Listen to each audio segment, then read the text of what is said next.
Did you know you can swap STL files easily in Bambu Studio? Here's how.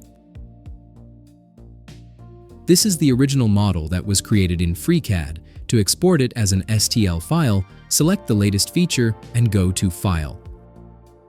Select Export and save it as an STL file. Then you can import that model in Bambu Studio. Now let's change this model.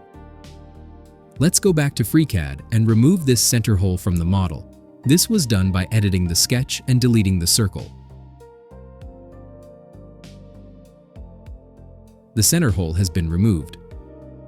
To create a new STL file, repeat the same steps to export it. Then replace the original STL file. But when you go back to the 3MF file in Bambu Studio, the same old STL file appears. Click on Objects to see which models are loaded. Then right-click on the STL model and select Reload from Disk. You see the hole disappeared because a newer version was loaded. So with this feature, you don't have to import the modified model again. You might also want to check out my 3D design channel. See you there.